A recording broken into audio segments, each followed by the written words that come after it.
called Kick the Anxiety Habit.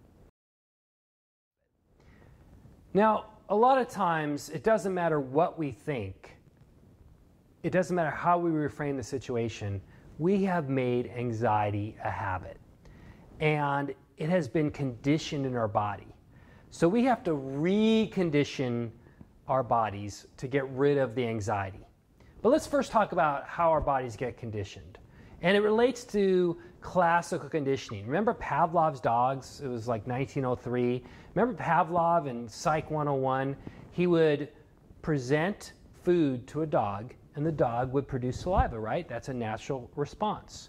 And then every time he presented food, he would ring a bell over just 20 times. Present food, ring a bell. Present food, ring a bell. Then eventually, over time, he could take away the food, and just by ringing the bell, the dog would produce saliva. That was classical conditioning. And that is a huge psychological principle that we've discovered. Well, the same thing happens with you and anxiety. Let's talk about test anxiety. A test is neither bad nor good. It's innocuous. But if you pair a test with bad scores, then eventually the scores produce anxiety, right? Then over time you could take away bad scores and just the test itself would produce anxiety. That's how we get test anxiety. Same thing with the fear of public speaking.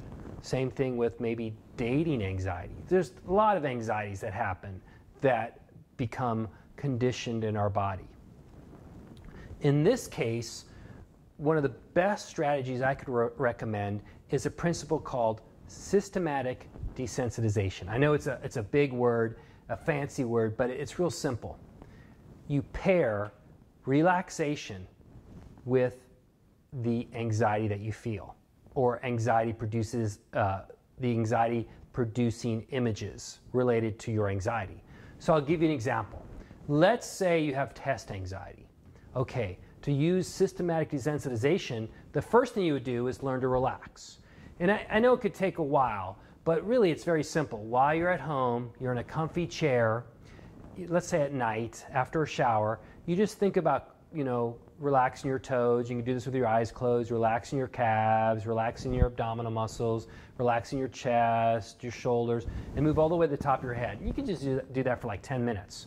Once you're relaxed, then you image yourself going from least anxiety situations to most anxiety situations. So let me give you an example. You image yourself going to school, let's say in the car, getting out of the car, walking over to the classroom, getting into the classroom, sitting down.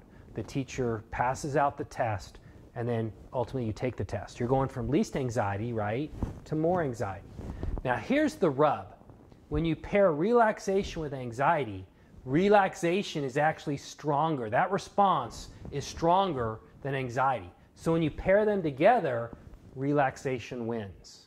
And it will reduce your test anxiety or whatever anxiety you have. Now here's the problem.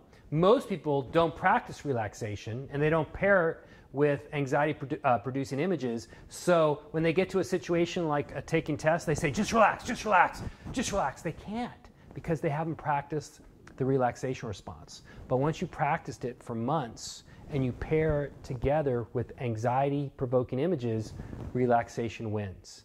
And you will win. And you will win the fight over your anxiety.